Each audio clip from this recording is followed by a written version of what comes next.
Eh bien, soyez les bienvenus à ces cafés mortels. Voilà. Qui n'était pas là hier? Ok, bon.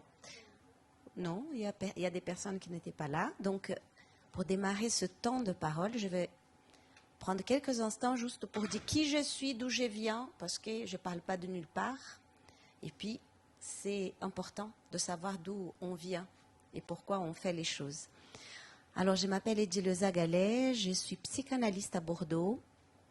Et puis, je m'intéresse au sujet de la mort depuis mon enfance. C'est un sujet qui m'accompagne depuis très longtemps.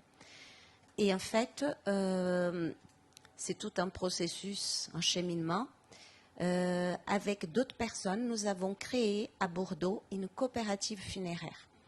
Il y a 10 ans, je suis partie en Suisse pour me former au rite funéraire laïque à Genève, pour proposer aux personnes des rites funéraires, puisque quand les personnes n'ont pas une appartenance religieuse, ils se retrouvent parfois avec du silence, où il n'y a rien. Et pour moi, il était important de proposer quelque chose, une parole, un geste.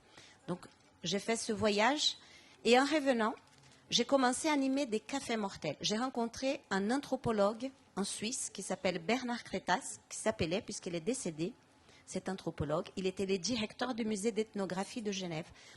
Et puis, il a créé ces dispositifs tout simples qui s'appellent Café Mortel. Et donc,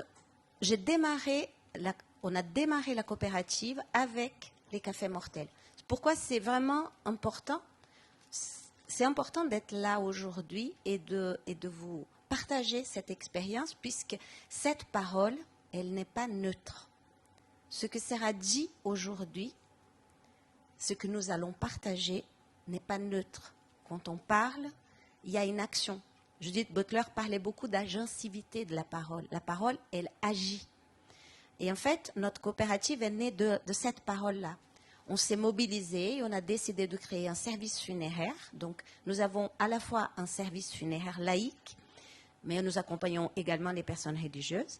Et donc, nous proposons aux familles de préparer les funérailles, de les accompagner. On propose des rites. Et puis ensuite, nous avons également un service de recherche d'innovation sociale.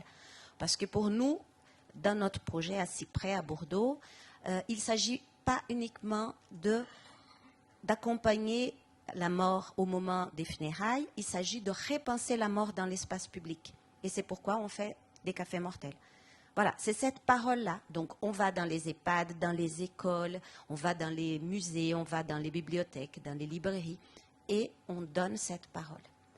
Donc, voilà les projets de Cyprès. Bon, il y aurait beaucoup de choses à dire. C'est une coopérative. Les personnes peuvent prendre des parts sociales. Donc, si ça vous intéresse, si vous voulez soutenir ce projet, soyez les bienvenus. C'est un projet qui a besoin de soutien.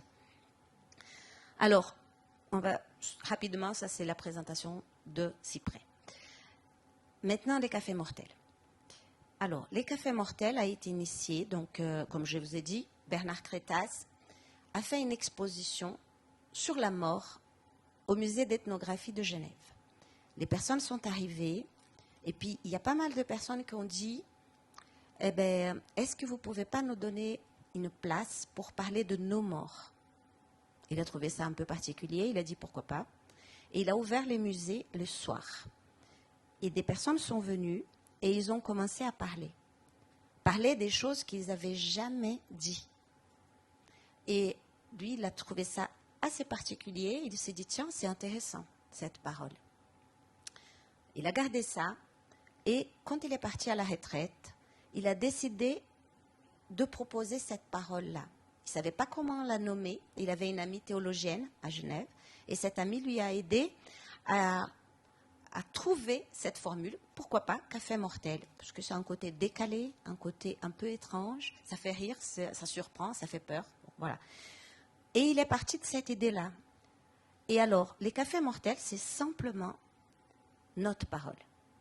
On est là, ensemble, on va prendre la parole.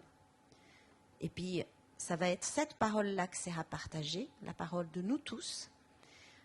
Et puis, il est important de poser des règles, bien sûr, puisque toute parole a besoin d'un cadre. Et le cadre de cette parole, c'est quand on parle, les autres nous écoutent. Alors, nous sommes assez nombreux. Je vous propose d'être assez succinct, peut-être, voilà, de penser que tout le monde a besoin de parler et peut-être que c'est important d'entendre tout le monde. Et puis, ensuite, si vous êtes traversé par des émotions, si vous avez envie de pleurer, s'il y a des choses qui vous traversent, c'est bienvenu, c'est parfait, c'est OK. Parce que quand on parle de nos morts, ça peut nous amener des émotions. Et les émotions font partie de notre intelligence. Nous sommes intelligents parce que nous avons des émotions. Donc, surtout, sentez-vous libre d'être avec vos émotions et de les exprimer. Elles sont bienvenues, il n'y a pas de souci. Et puis, dans la mesure du possible, évidemment, je sais que vous avez beaucoup de connaissances, tout le monde ici est très savant, mais on parle de nous. Hein? Donc, et c'est bien de parler des livres qu'on a lus, des concepts et tout ça, mais ce n'est pas le moment. Parlez de vous. Moi, ce que j'ai vécu, ce que j'ai vécu avec la mort. Ce qui nous intéresse là, c'est cette parole et pas autre chose. Donc, est-ce que c'est bon pour chacun? Normalement, pour mes cafés mortels, pour donner la parole, puisque ce n'est pas une parole simple, je donne une plume. Donc, la personne qui va parler aura la plume. Et comme ça, elle pourra, voilà, avoir ce temps-là. C'est symbolique. Et puis, évidemment, nous ne sommes pas seuls. Il y a tous ceux qui sommes là. Nous sommes tous là. Mais il y a nos morts qui sont là. Donc, il est important qu'on les invite dans un certain sens. Et pour signifier leur présence, je vais allumer une bougie, si vous êtes d'accord. Comme ça, ils seront avec nous. Et à la fin de ce temps de parole, on va éteindre la bougie. OK?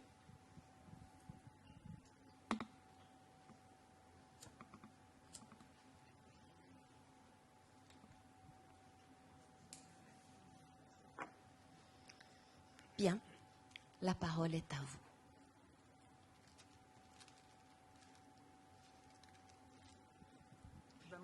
Moi, je vais juste dire merci.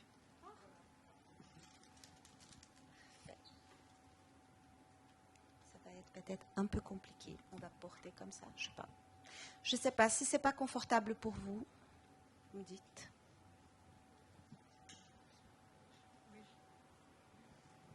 Alors, moi, ce que je voudrais parler, c'est d'une expérience, voilà, donc du décès de ma mère.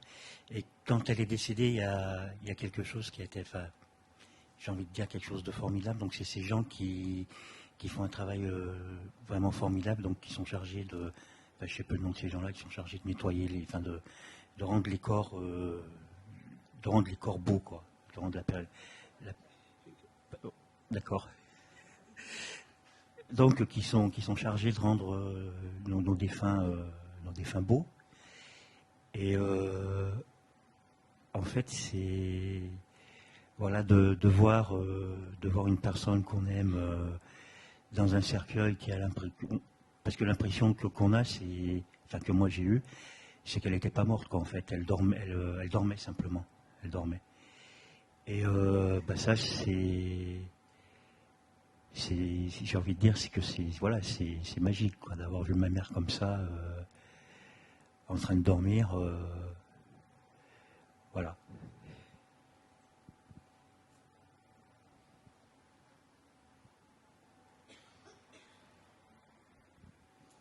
Oui, je m'appelle Sandrine, voilà. J'ai eu une personne qui s'appelait Franck, voilà. Il est décédé et j'ai vu, sous scellé. Et pour moi, ça m'a fait un espèce de traumatisme, voilà. Et quand c'était le jour de son enterrement, voilà, j'ai vu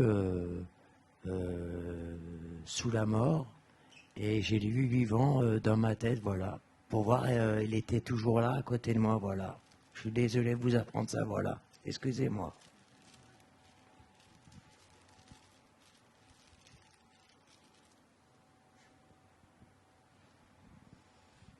Ben, moi, je m'appelle Lisa. Je voudrais revenir sur une intervention de quelqu'un du public hier à un atelier. C'est, quelqu'un qui travaille pour le Chaman.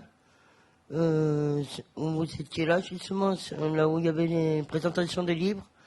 Et qui a dit que perdre quelqu'un qui en était enfant, c'était pas du tout la même signification qu'un adulte. Et moi, je peux le témoigner parce que j'ai perdu mon papa, j'avais 9 ans.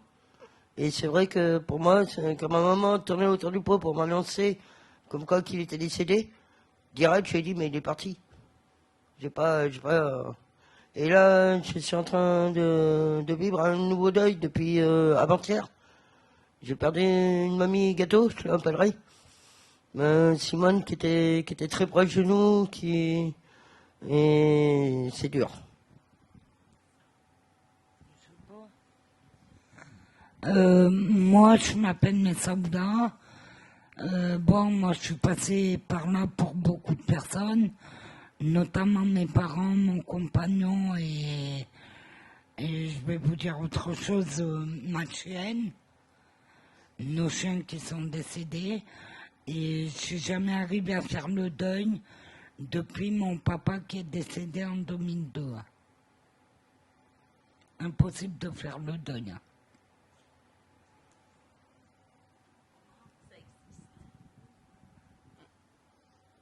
Merci.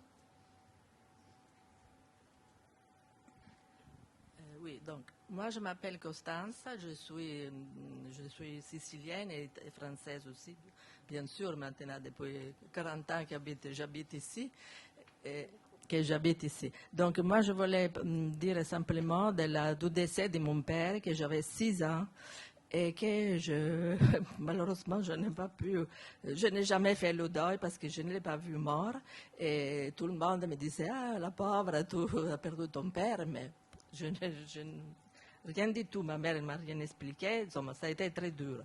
Et je l'ai rêvé quelquefois, mais bon, comme je ne le connaissais pas trop bien, j'avais à peine 6 ans. Et donc, je ne sais pas, je n'ai jamais fait un deuil pour mon père. J'ai toujours vécu comme ça, comme s'il était encore là. Je ne sais pas, je ne peux pas vous expliquer. Ça a été toujours et sera toujours un mystère pour moi.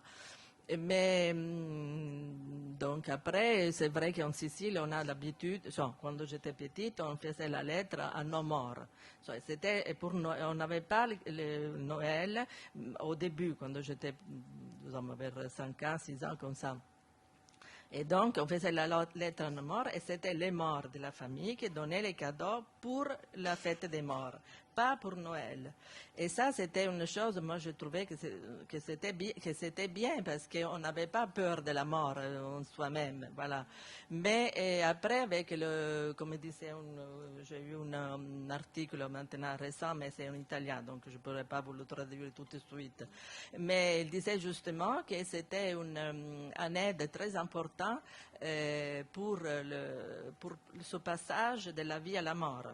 Et justement, on n'était pas content quand, après les Américains, après la Deuxième Guerre mondiale, ils ont porté le Noël, voilà, l'histoire de Noël. En effet, moi, au début, je faisais la lettre à mes morts, et après, donc, je recevais les cadeaux pour le premier de Noël, pour le premier de novembre, pardon.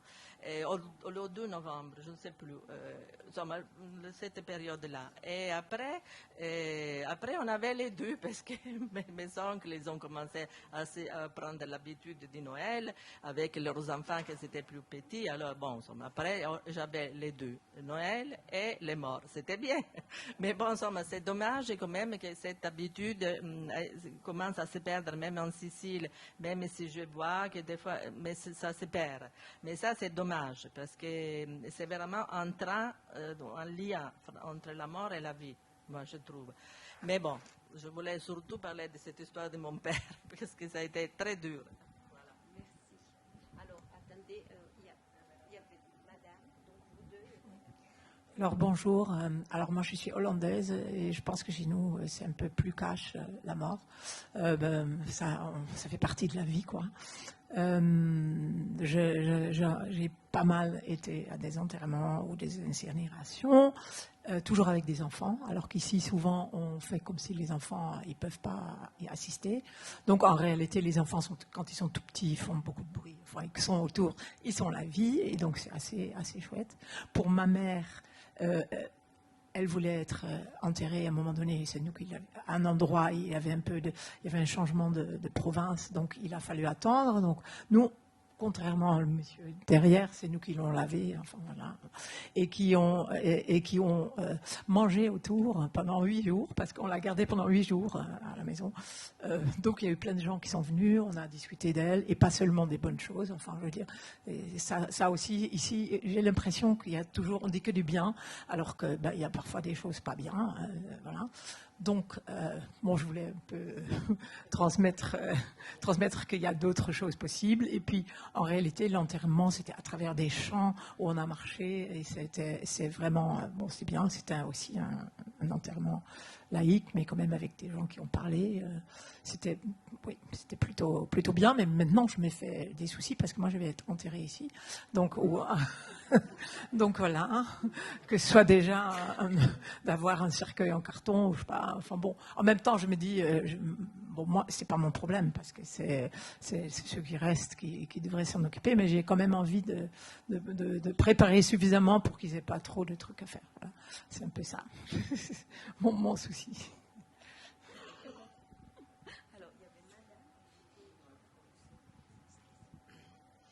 Oui, bonjour, moi je suis genevoise et j'ai la chance d'avoir la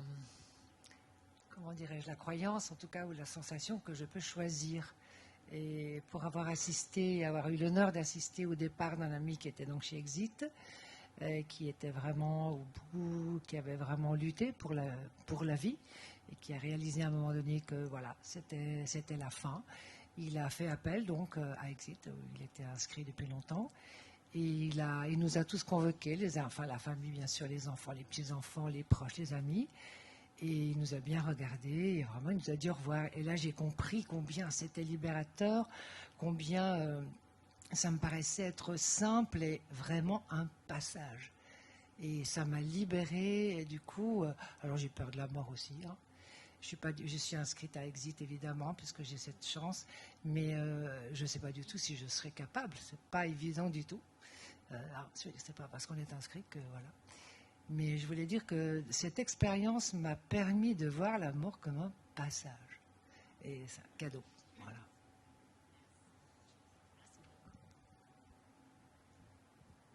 Bonjour, je m'appelle Laure. Je fais de l'accompagnement pour les personnes en deuil d'un conjoint suite au décès en fait prématuré de mon mari.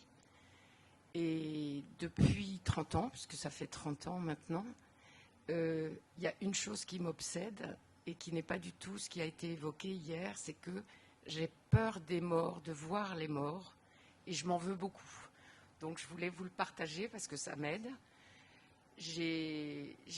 On a tout fait avec mes frères et sœurs pour que notre mère, qui était en EHPAD, meure dans l'endroit où elle était. Et malheureusement, ça a été loupé. Elle a été envoyée à l'hôpital et on m'a prévenu, c'était trop tard. Je viens d'apprendre le décès de mon frère qui est mort d'une crise cardiaque, exactement comme mon mari. Et je me dis, il y a quelque chose dans ma vie qui fait que je n'arrive pas à être en paix avec le fait de voir quelqu'un mourir. Voilà, c'était juste ça que je voulais dire. Merci de votre écoute.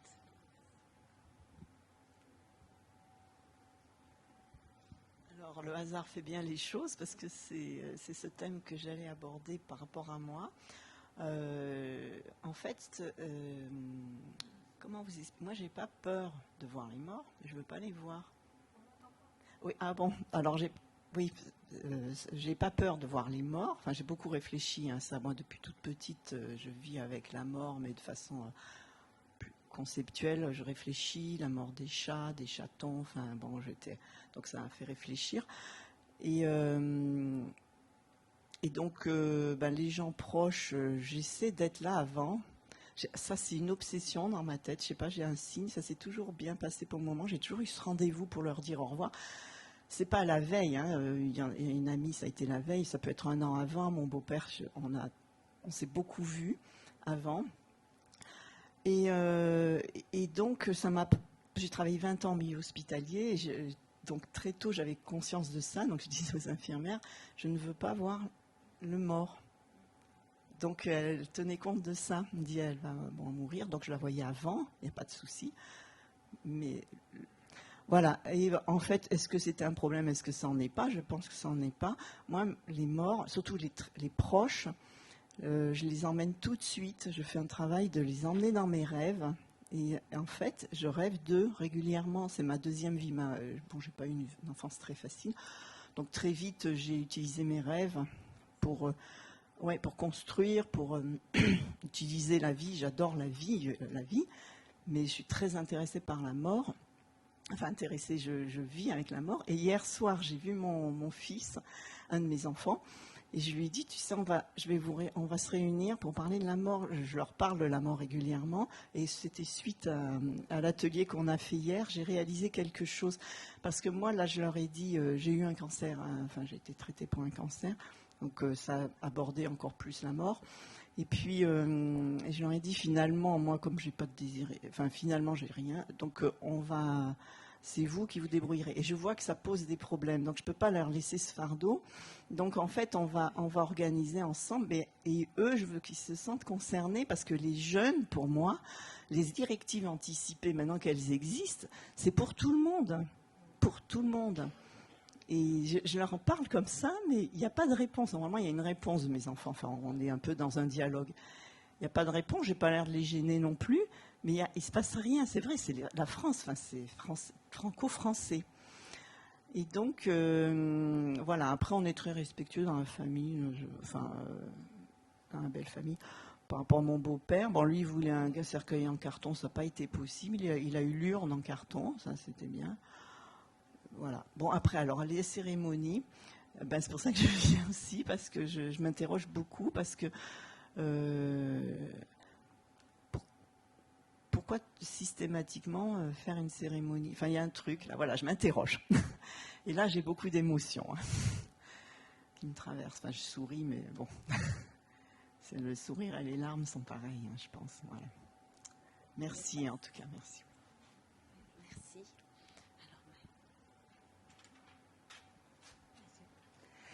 Moi, je voudrais parler du rituel et de l'importance du rituel. Et c'est pour ça que je salue beaucoup les organisations comme la tienne, comme celle de mon comment on appelle les co-salons, là, qui en a mis une à Brest. À Rennes, pardon. Et je m'interroge sur un aspect qu'on n'aborde pas, c'est l'absence de corps. Et ça sera mon cas, puisque je donne mon corps à la science. Donc, dans mes directives anticipées, j'ai marqué, j'ai prévenu mes enfants. Je dis, si vous ne faites pas un rituel de mon départ, je pense que vous le vivrez mal. Donc, choisissez le moment, et je trouve que la formule qui est faite en Sicile ou à Saint-Paul aussi, le 1er novembre par exemple, parce que c'est la fête des morts. Et puisque le jour où je partirai, vous n'aurez pas de corps, vous pouvez choisir ce jour-là, quelques jours après, pour réunir les amis, les copains que vous avez envie, comme Brel, de faire la fête. Parce que ma vie aura toujours été une fête, quelles que soient les circonstances, quels que soient les événements que j'ai abordés, affrontés. Je veux qu'il reste ça pour vous dans mon message. Et ça, il faut aussi le prévoir. Parce qu'on a évoqué hier, justement, les problèmes pour les inhumations qui ne sont pas religieuses, puisque là, il y a un cercueil, il faut un endroit pour se rassembler, pour se recueillir, et peu d'endroits existent dans les cimetières. Bon, la crémation, ça va, parce qu'il y a quand même une salle, et il y a un minimum d'au moins une demi-heure où on peut se réunir et parler du défunt, lui dire au revoir, etc. Et bien sûr, il y a en amont, comme disait la personne, c'est avant qu'il soit trop tard de s'exprimer et de parler aux siens avec des mots dérisoires comme les utilise très bien Grégoire Delacour en disant vraiment les mots, utilisez vos mots, les mots dérisoires qui chassent ceux du chagrin comme une boule dans un bowling éparpille les quilles. Oui, Claude. Autrefois, dans le jargon populaire, quand quelqu'un était enterré civilement, on disait il a été enterré comme un chien. Et moi, je pense que la cérémonie est quelque chose d'important parce qu'effectivement, elle marque un passage, quoi. Et je pense qu'il est important qu'elle soit le plus possible à l'image d'ailleurs de la personne qui vient de partir, ça c'est très important, et pour qu'elle soit à l'image de la personne, il faut qu'elle soit préparée, et mieux elle sera préparée avec les personnes qui entouraient le défunt ou la défunte, plus facile sera la période de deuil après. Hein, je pense que c'est rudement, moi je l'ai vécu dans ma famille, mais ça c'est quelque chose d'important qu'il faut rappeler.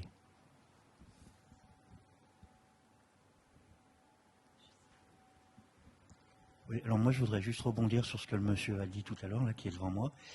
En fait, il y a ce qu'on appelait autrefois la fosse commune, maintenant je crois que c'est enfin je ne sais plus le nom que ça porte. Merci, voilà, le carré commun. Et donc moi j'ai vécu cette expérience avec un proche, et en fait il n'y a pas vraiment de rituel, quoi. Et il n'y en a même pas du tout, je vois tourner la tête. Et en fait, ces gens-là, oui, ils sont enterrés comme des chiens. C'est un terme qui est violent, mais qui est réaliste. On fait rien pour eux, on s'occupe même pas du carré qu'ils ont, voilà, juste un tas de terre et une croix en bois. Voilà.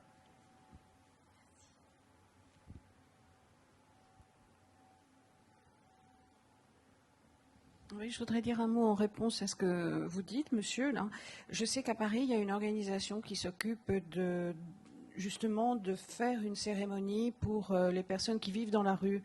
Je n'ai plus le nom, mais je suis sûre que les morts de la rue, ouais. Voilà, je voulais juste le dire, c'est peut-être pas partout, mais ça existe et c'est bien.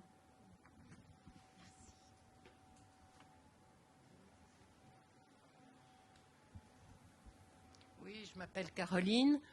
J'ai été plusieurs fois et parfois dramatiquement confrontée à la mort, mais je voulais juste vous dire 2 mots de la dernière fois, où c'était ma meilleure amie, entre guillemets, qui est morte dans un EHPAD. Et l'EHPAD nous a laissés, on était 2-3, en attendant que la famille arrive. Elle nous a laissés dans une chambre qui n'était pas la sienne, mais une chambre où il y avait quelqu'un qui devait venir de mourir, enfin qui n'était plus là. Et ça a été un moment très, très fort, d'abord parce que, d'une certaine façon, j'ai eu l'impression d'enfin retrouver mon amie morte, puisque quand elle avait cette dégénérescence où elle ne pouvait ni parler, ni nous reconnaître, c'était comme si j'avais une partie de moi qui était restée avec elle, et que là, je pouvais penser à elle. Et à nouveau, comme complètement dans la vie. Et puis une autre expérience que j'ai faite qui m'a étonnée, c'est que j'ai pris des photos. J'ai pris des photos avec mon iPhone et je les regarde, elles sont toujours sur mon iPhone et je trouve ça très bien de prendre des photos alors que ça ne me serait absolument pas venu à l'esprit, par exemple, à d'autres fois où j'ai été amenée à enterrer des morts. Puis une autre chose, en vous écoutant, madame, je crois qu'on a peut-être beaucoup plus de liberté pour enterrer nos morts qu'on ne croit. et que parfois on est pris par des trucs, c'est comme ça, c'est le règlement, et qu'il faudrait peut-être y réfléchir. Nous, on a créé, avec l'association De Quoi on se mêle, un atelier fanzine sur l'amour à 100 ans, dont on vous montrera le résultat de nos cogitations demain, puisque ça va faire une petite BD qu'on vous distribuera demain. Mais il y a peut-être beaucoup d'informations à donner sur tout ça, il y a en fait peut-être plein de, j'allais dire de fantaisistes, un peu énorme comme mot, mais de personnalisation de tout ça.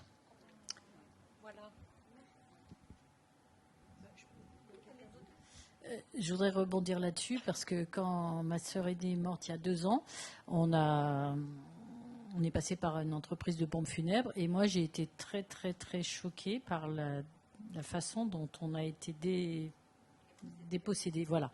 Je voulais mettre une photo de ma sœur et puis des trucs rigolos sur le cercueil. Oh là là, j'ai réussi à le faire quand même parce que je suis un peu têtue.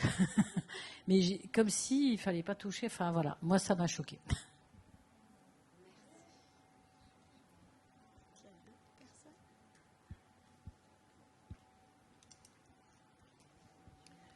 Oui, moi je voulais revenir sur 2 choses. D'abord, aller voir le mort. Et moi, je fais la comparaison entre la mort de mon père et la mort de ma mère. Mon père est mort chez lui et ma mère est morte à l'hôpital. Et quand j'ai vu mon père mort, je ne le voyais pas mort parce qu'il était chez lui. Il était toujours dans l'endroit où j'avais grandi. Voilà. Et quand j'ai vu ma mère morte, là, j'ai eu vraiment un sentiment d'une espèce de quelque chose d'artificiel. J'étais dans la chambre, la funéraire de l'hôpital. C'était, je sais pas, c'était pas elle. Enfin, pas tout à fait elle. Voilà, c'était la première chose. La deuxième chose, c'est que dans un village où j'ai, vraiment un petit village où j'ai une maison, il y a une petite dame avec qui j'ai sympathisé depuis une dizaine d'années, qui a 91 ans actuellement.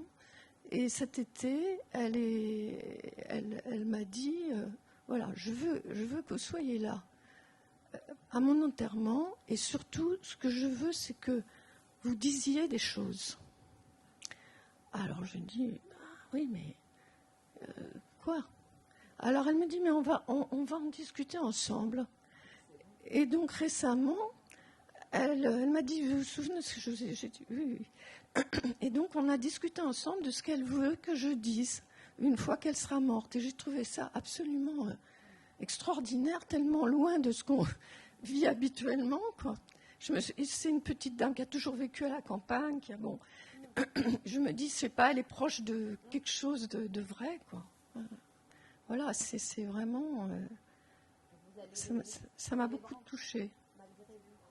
Et au début, quand elle m'en a parlé, je me suis dit, mais bon, c'est un village où, je suis vécue un petit peu comme une étrangère, enfin, entre guillemets, comme une étrangère, parce que je ne suis pas originaire de là.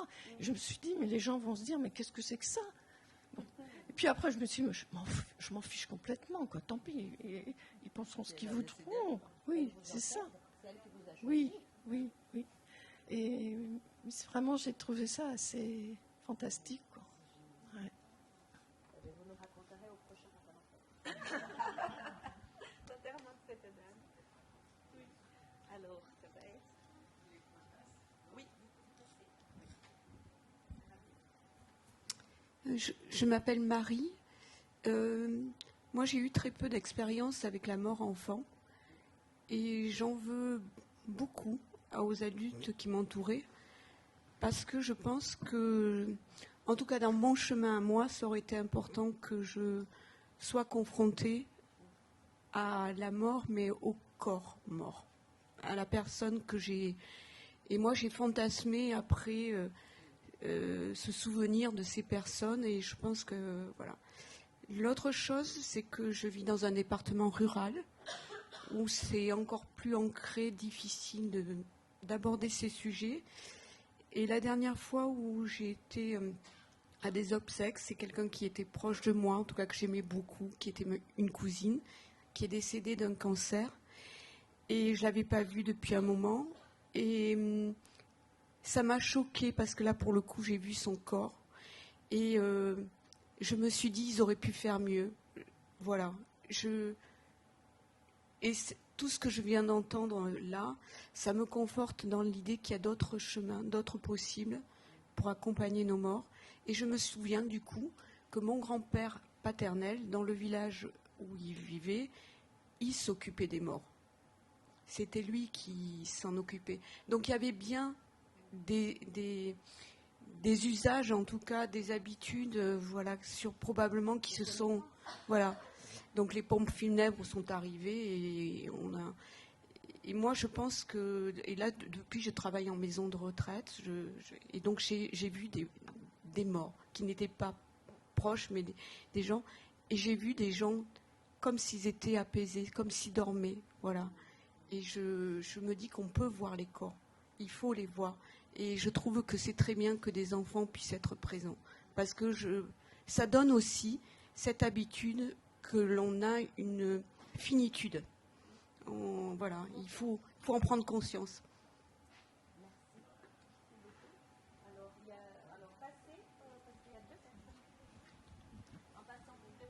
Oui. Je m'appelle Christian. Bon, je suis basque. Et chez nous, au Pays Basque, on veille les morts. Voilà. Donc, moi, j'ai perdu mon épouse, qui était plus jeune que moi, de 17 ans. Elle souffrait de la chorée de Huntington. Donc, je l'ai assistée pendant 7 ans. Et lorsqu'elle est décédée, j'avais la colère. J'avais la colère parce que je disais pourquoi elle, pourquoi pas moi. Normalement, ça aurait été moi qui devais partir, pas elle. Mais j'ai respecté sa mémoire, on l'a veillée, on a fait la fête, parce que c'est ce qu'elle souhaitait. C'est ce que je souhaite aussi pour moi. Maintenant, pour moi, j'ai pris une assurance obsèque. J'ai réservé un capital pour qu'on fasse la fête. Dans mon contrat, c'est stipulé.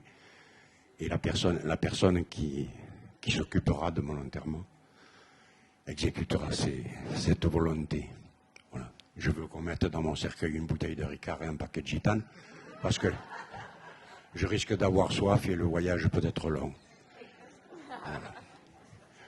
Mais voilà, moi je crois en la réincarnation. Donc,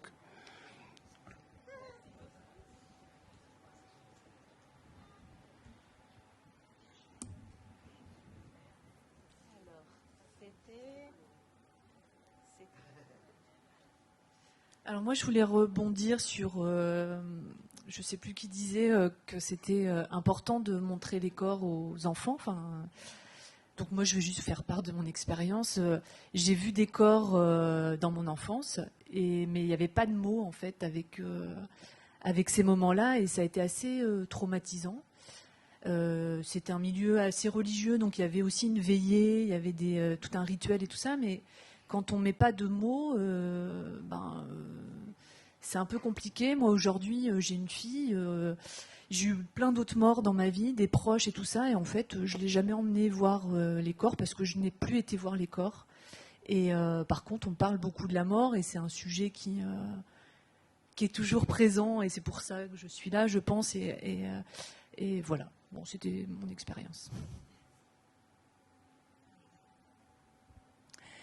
Oui, moi c'est une expérience aussi justement par rapport aux enfants. Moi j'ai toujours vu les corps de mes grands-parents en tout cas, et c'était vraiment important pour moi, surtout un qui est mort à la maison et qu'on a veillé, etc. En plein Paris, hein, c'était pas très exotique, mais voilà.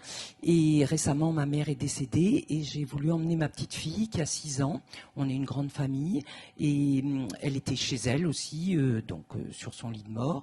Et donc j'ai emmené ma petite fille qui m'a posé des questions, qui l'a beaucoup touchée. Mais c'est froid, mais c'est dur, pourquoi elle a les yeux fermés, etc., etc.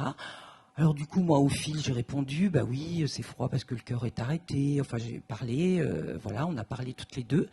Et puis ensuite, il y a d'autres personnes qui sont arrivées, en particulier une de mes nièces avec des filles qui avaient le même âge que ma petite fille. Et je suis sortie. Et après, ma nièce m'a dit, mais c'est incroyable, ta petite Lilou, elle a fait un cours sur la mort à ses cousines. En leur expliquant que voilà, le cœur s'était arrêté, que etc. etc. Voilà. C'est tout à fait ça. Je voulais juste confirmer. J'ai fait un enterrement d'un enfant de 6 ans et il avait un jumeau. Et puis son jumeau était là. On a fait cet enterrement sous la pluie à Bordeaux parce que nous n'avons pas de salle de cérémonie laïque pour les inhumations. Et donc, les petits garçons, il y avait des moments de grand chagrin. Ils se mettaient à pleurer. Et puis après, il partait, il courait et il demandait c'est quoi ça, c'est quoi le trou, il voulait toucher son frère et ça a été étonnant. Voilà. C'était qui voulait parler?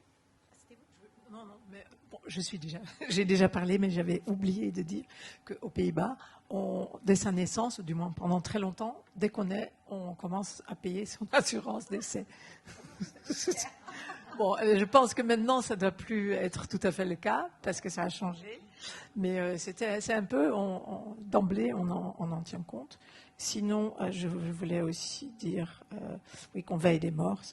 Bon, peut-être pas tous, hein, mais on veille les morts et ça aide énormément pour le deuil.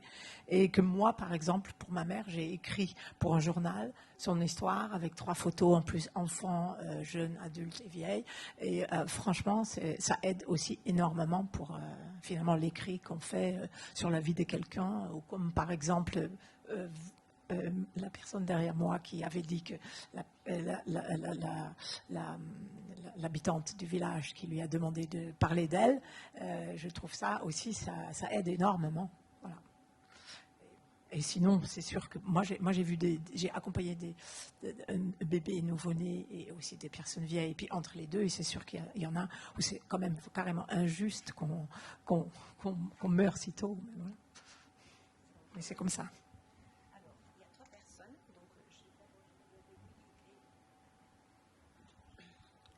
Bonjour, moi c'est Daniel. À propos du corps, je voulais témoigner d'une chose qui m'a paru importante dans mon expérience. Je parle assez près.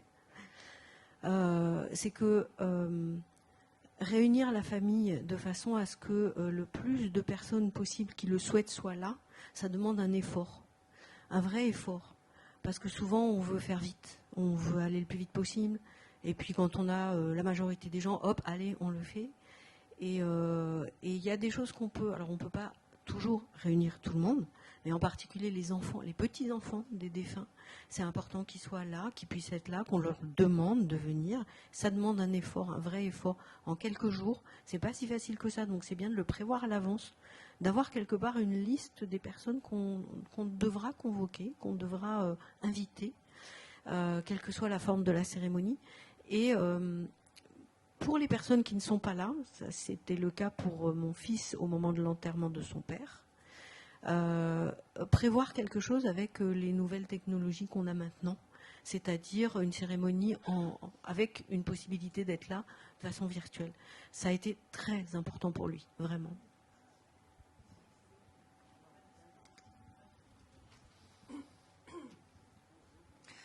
Bonjour, je m'appelle Laurence. Moi, je fréquente beaucoup les cimetières. J'adore ça parce qu'en fait, je trouve que dans les villes, c'est des lieux vraiment apaisants, silencieux.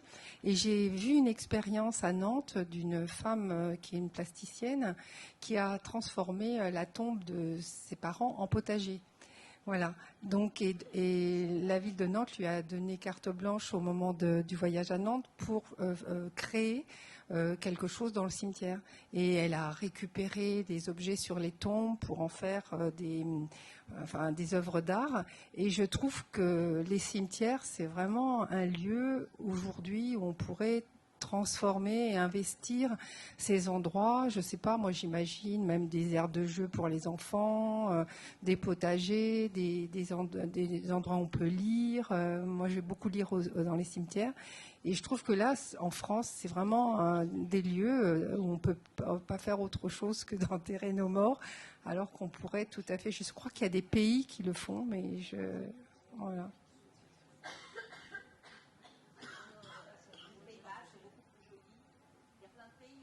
Mais l'idée des potagers, je trouve ça génial, où les gens peuvent venir récolter les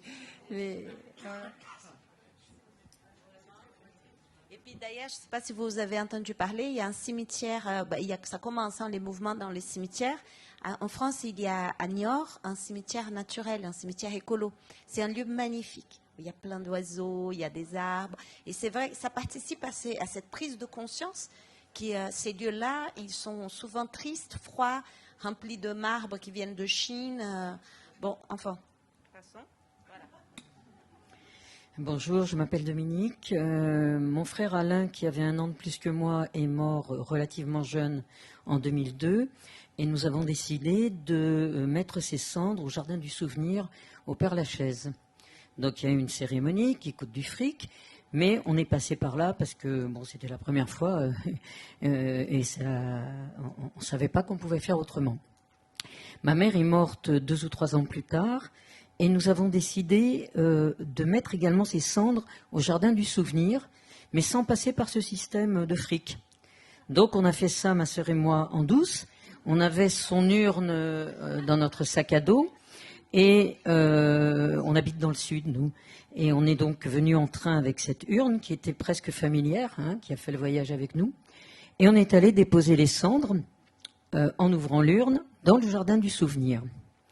Et là, nous avons été poursuivis par les gardiens du cimetière qui nous ont demandé de reprendre les cendres. Et étrangement, alors est-ce que je me raconte une histoire? Les cendres étaient encore chaudes. Or, il y avait 15 jours qui étaient passés et on me dit c'est pas possible. Moi, qui ai pris les cendres pour essayer de les mettre ailleurs, elles étaient chaudes. Et comme ma maman jouait du piano, on est allé mettre sur la tombe de Chopin, entre autres. Mais ça nous a beaucoup marqué, cette histoire, parce que on transportait le corps de notre maman, qu'on adorait, sous forme de cendres encore vivantes, poursuivi par une société de merde. Excusez-moi, j'ai pas d'autres termes. Et je ne sais pas comment ça va se passer dans la suite, parce que moi aussi je souhaite être inhumée. C'est comme ça qu'on dit? Oui, inhumée pour les cendres? Non? Joli lapsus.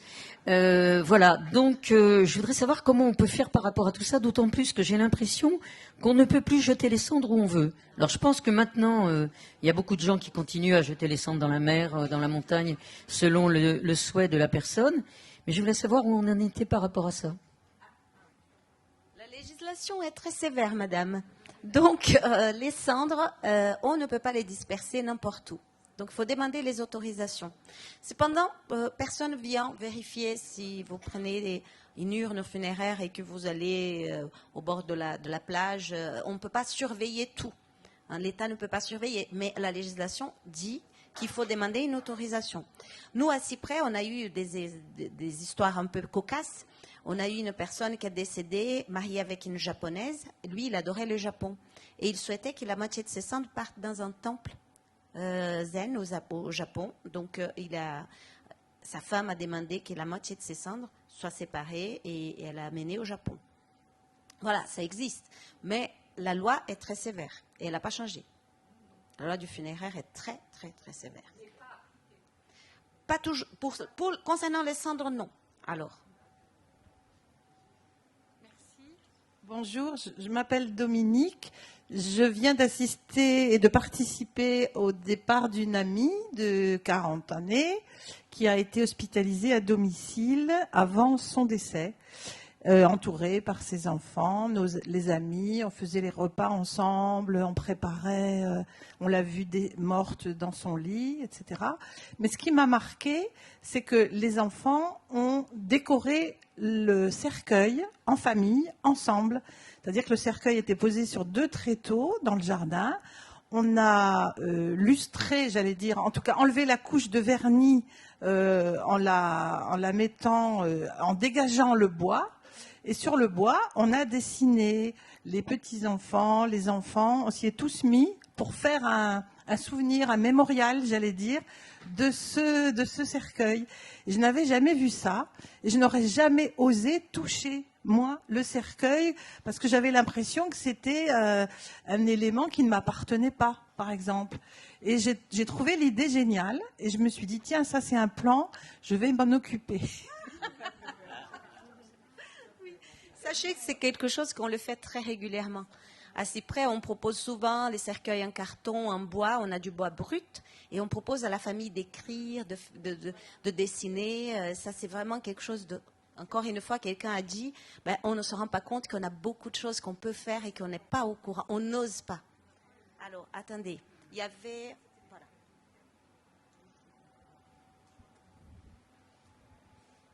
Voilà. Moi, par rapport à mon témoignage, je voudrais rebondir sur des témoignages qui ont été faits après. Pour moi, interdire de voir le corps à un enfant, c'est pas bon. Parce que par rapport à mon propre cas, ma grand-mère, qui était la chef de famille, entre guillemets, elle m'a dit à 9 ans, elle n'a pas le droit de voir son père, quoi. Elle est trop jeune. Et j'en ai beaucoup voulu à ma famille.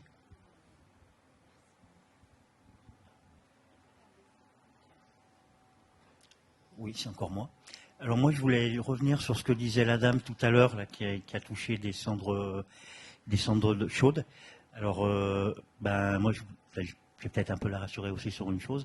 C'est moi, quand j'ai perdu ma maman, il m'arrive encore le soir, ou quand je suis pas bien, j'ai l'impression de l'entendre qu'elle est là pour m'assurer. Bon, voilà, c'est assez bizarre comme sensation, donc des fois je me pose même la question, qu'est-ce qui se passe, est-ce que je suis fou, est-ce qu'on me croit quand je raconte ça, ouais, je suis peut-être sûrement un petit peu fou, mais bon, quelque part je m'en fous, quoi.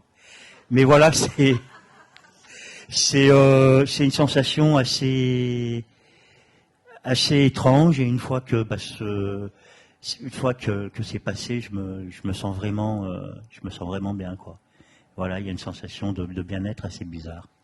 Voilà, donc je suis peut-être un peu fou quelque part, mais bon, tant pis. Vous avez la folie partagée par plusieurs personnes. J'ai oublié quelque chose. Excusez-moi, j'ai oublié quelque chose. Donc, tout à l'heure, j'habite à Montpellier, et donc j'aurais aimé travailler sur l'idée avec d'autres des stages sur des rituels possibles. Alors, on parle des rituels peut-être là pour la mort, mais je pense qu'il y en a d'autres. Et est-ce qu'on ne peut pas intégrer les rituels liés à la fin de vie, à la mort? Parce qu'il y a la fin de vie et la mort, c'est pas du tout le même état, dans la même situation pour chacun. Mais je pense qu'on peut se préparer à des rituels bien en amont.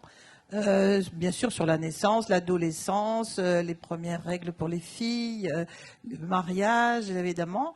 Mais je me demande si on n'aurait pas envie, avec le CNAV en tout cas, de proposer quelque chose ensemble autour de ces rituels qui seraient de ce fait beaucoup moins ciblés uniquement sur ce passage-là.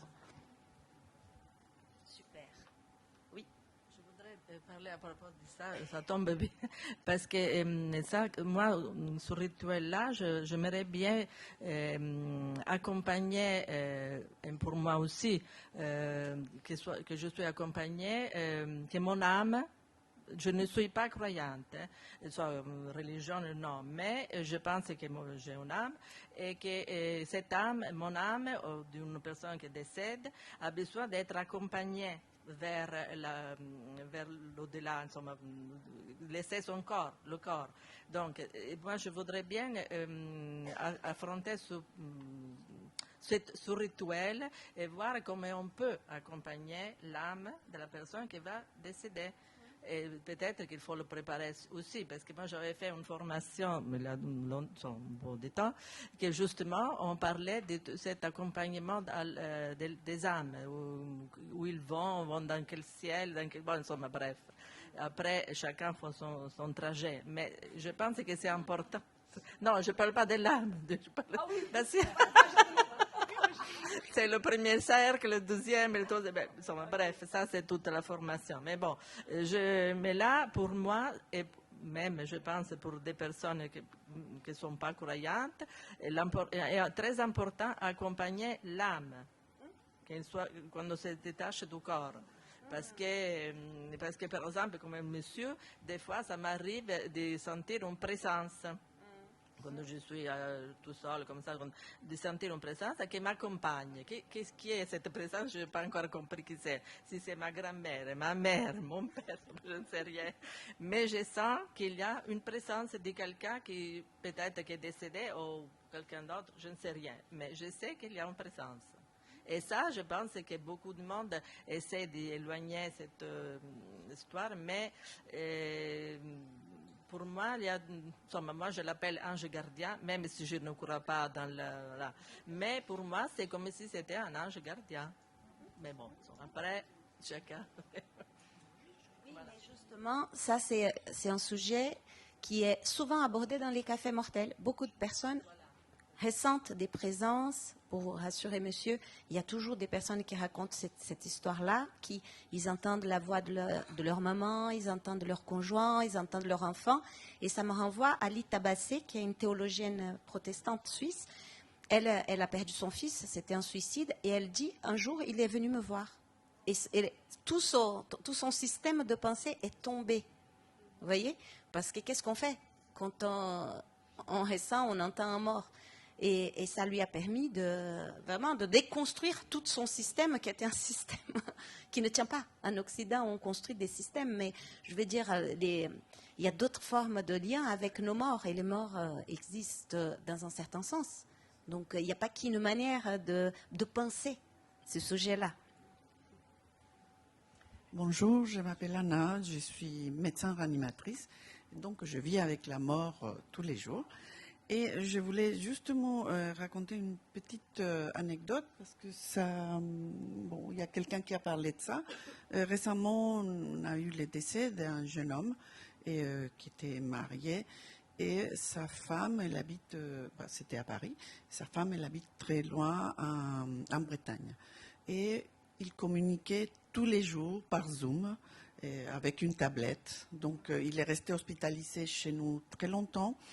Et à la fin de sa vie, quand vraiment les choses se sont aggravées beaucoup et qu'elle ne pouvait pas arriver, c'était presque 5 heures de trajet pour qu'elle puisse arriver à Paris, elle l'a accompagnée à travers une tablette, un Zoom, et elle est restée pendant tout le temps qu'il a pu être conscient après, mais il est resté jusqu'au moment du décès branché avec lui. Et puis je l'ai vue quand elle est arrivée le lendemain, et elle m'a dit, ça m'a fait beaucoup de bien d'être avec lui, puisque je ne pouvais pas être présente physiquement, d'être avec lui à travers un appareil. Mais pour elle, ça a été très important. Et la technologie, parfois, fait des bonnes choses. Voilà.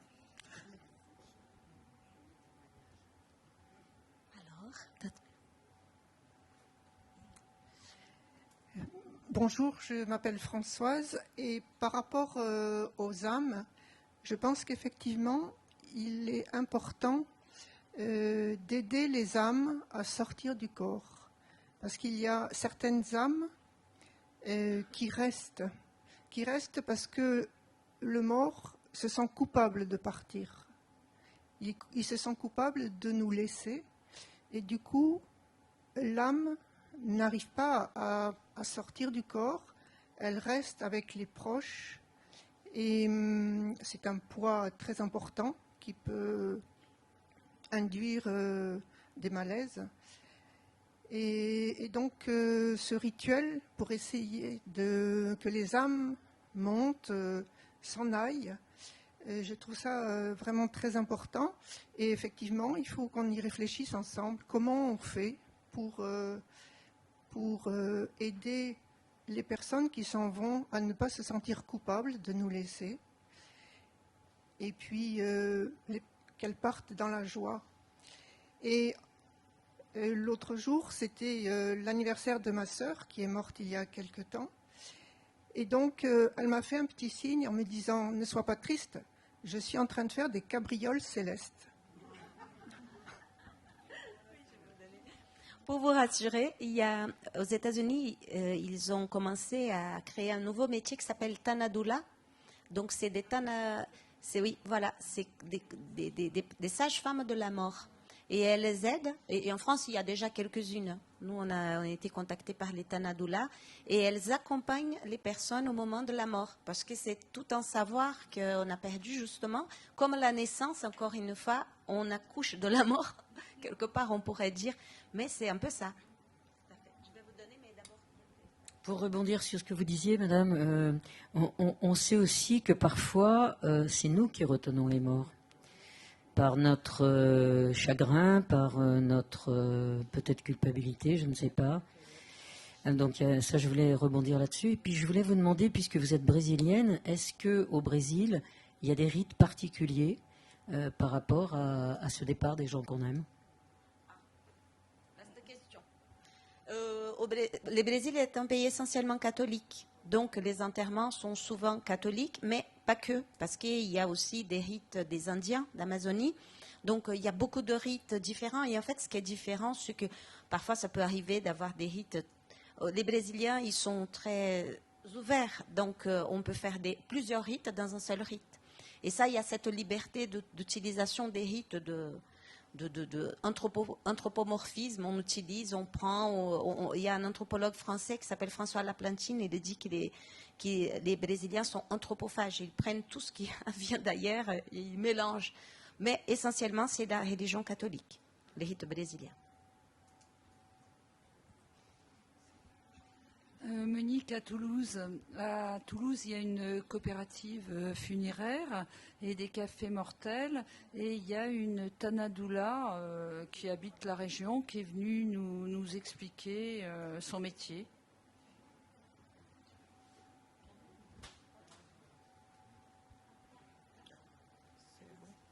Oui, et je me permets encore là.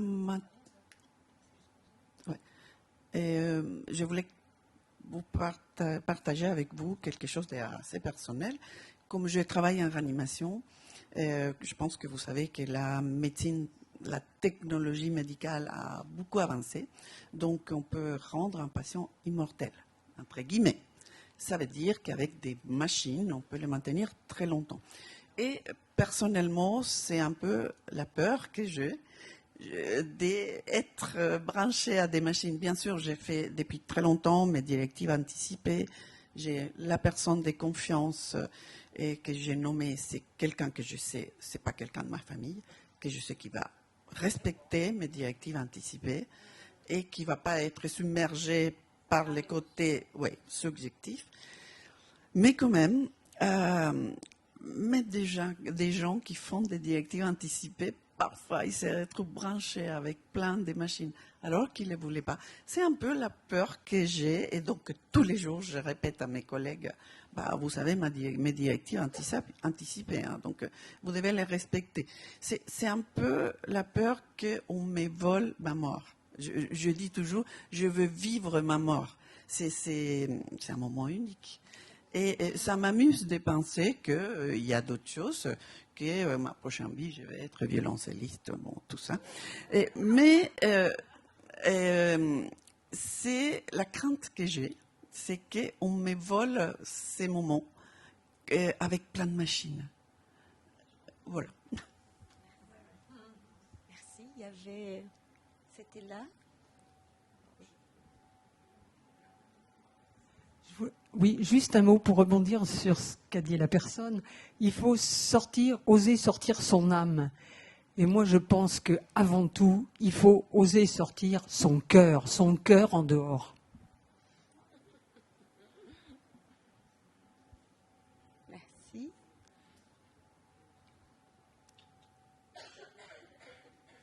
Qui veut parler?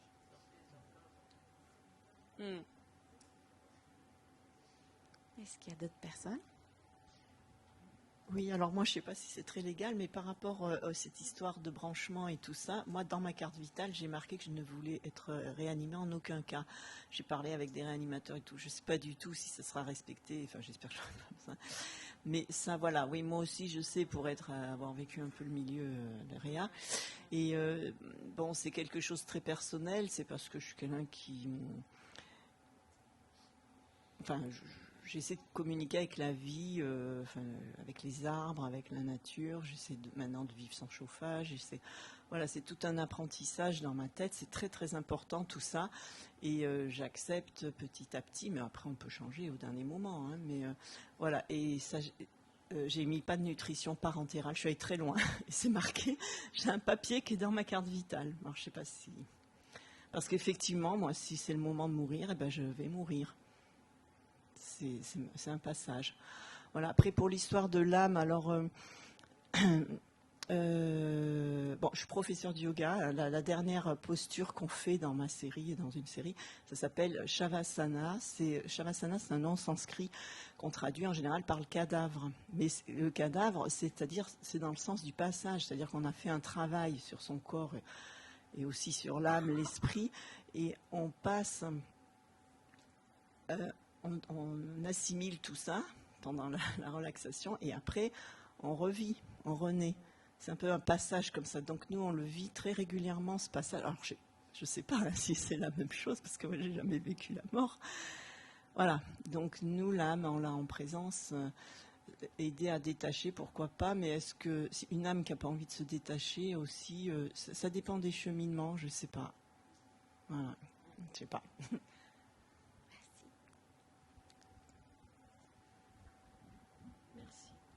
Oui, par rapport à ce passage de l'âme, moi je pense quand même qu'il y a quelque chose qui me paraît important, c'est la parole.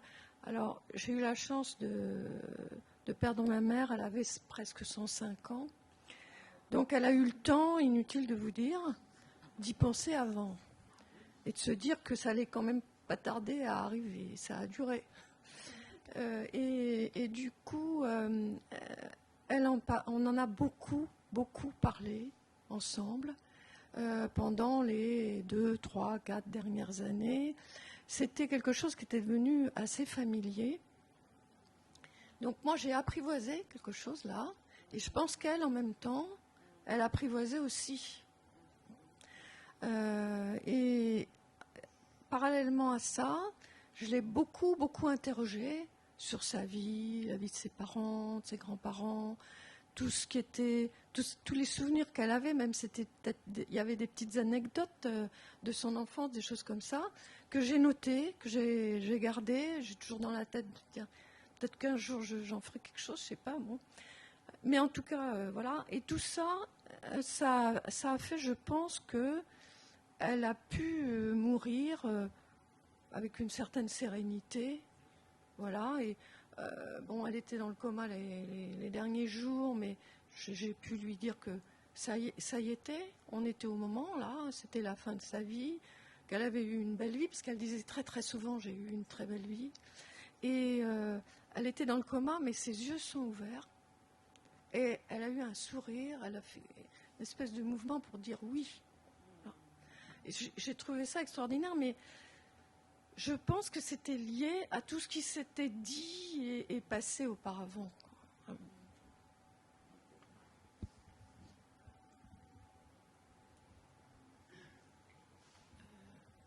Je voudrais vous poser une question parce que j'ai eu plusieurs fois ces récits-là de gens qui avaient accompagné un mourant et qui se culpabilisent parce que la personne s'est éteinte juste les 5 minutes où ils sont partis, où les personnes qui accompagnaient sont parties. Et c'est vraiment quelque chose de récurrent dans nos groupes de parole, d'endeuillés. Et en fait, je voulais le partager avec vous parce que je pense que c'est peut-être partagé par d'autres. Voilà. Je voulais juste dire en passant, je pense que ça ça pourrait, non pas prouver, mais enfin dire que c'est nous qui les retenons.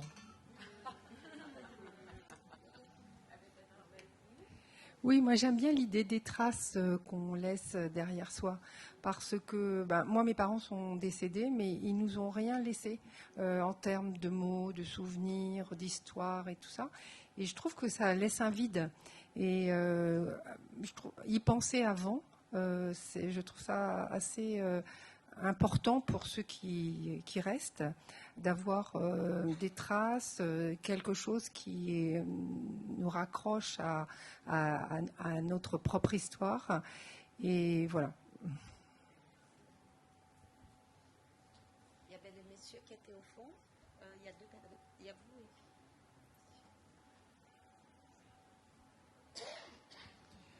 Oui, je suis François à Paris. Je voulais aussi répondre à la dame là, qui parlait de l'absence, du fait qu'on soit parfois absent au moment où la mort se produit. Mais moi-même, je connais un infirmier qui travaille en milieu hospitalier et qui me disait que c'était très courant. C'est-à-dire que souvent, les personnes qui décèdent attendent justement d'être seules pour pouvoir partir. Et ça, il semblerait que ça soit... pourquoi, je ne sais pas, il n'y a pas j'ai pas d'explication, mais bon, il semblerait que les morts aiment bien être seuls, oui, pour partir. Donc peut-être pour ne pas nous attirer dedans, je ne sais pas, mais bon... Alors, encore une chose aussi, je voudrais dire à propos du deuil, des fois, je sais qu'on reproche des fois à des gens de porter un deuil trop long ou trop difficile, mais je pense qu'il faut laisser au deuil tout le temps qu'il est nécessaire et que pour chacun, il n'est pas le même. Parce que je vois, moi, j'ai eu des deuils qui ont duré plusieurs années. Et je veux dire, ça paraît ridicule, mais je crois que c'est normal. Enfin, on a chacun notre rythme, notre temps, et bon, voilà. Et donc, je pense qu'il ne faut pas... Alors, encore une chose aussi à propos des rituels.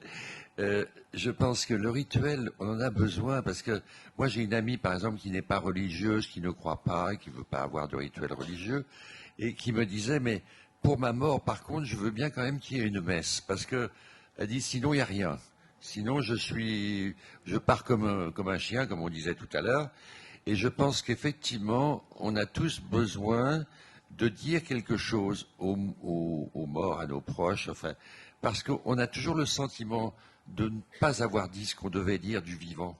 Et que ça le rituel, il est utile parce que là, on le dit. Là, on le prononce. Et ça, c'est important pour moi. Voilà. Merci. Alors, c'est la dernière intervention parce que là, l'heure arrive. Merci, c'est Roger de Lyon. C'est très, très lourd tout ce qu'on entend. Mais ça pourrait devenir plus léger si on le considérait un peu autrement. Et c'est le cheminement qui est intéressant, c'est-à-dire qu'il faudrait le plus tôt possible faire comprendre que nous sommes inscrits dans une finitude, qu'il y a des passages, qu'il y a des choses importantes dans une vie. On vient parler d'âme, on vient de parler de cœur, on vient de parler de chaud, on vient de parler de froid. Et ce qui me semble très important avant tout, c'est peut-être aussi quelque chose dont on n'a pas parlé, enfin, approché, c'est la transmission. Et ça, c'est vraiment chargé.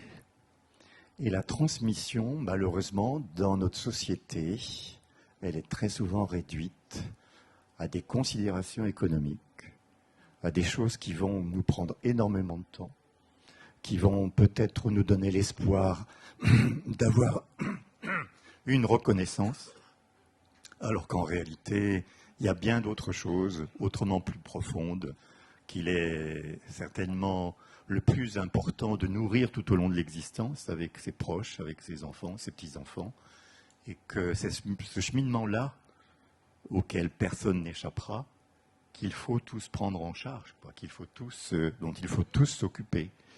On doit vous en remercier donc d'organiser des cafés mortels, mais il faudrait aussi organiser des cafés de vie pour les enfants, les cafés philo, par exemple, approcher ces concepts-là. Oui. Oui, j'ai été enseignant, alors bon, je pourrais. Mais voilà, on sait qu'il y a réellement quelque chose à faire, quoi. Merci. Eh bien, chers amis, je sais qu'on pourrait parler beaucoup, mais le temps est compté. Alors, je vous remercie infiniment d'avoir été là ce matin. Attendez, ne partez pas. Nos morts vont partir eux aussi, et on espère qu'ils feront bonne route.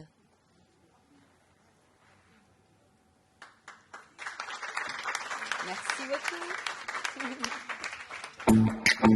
beaucoup.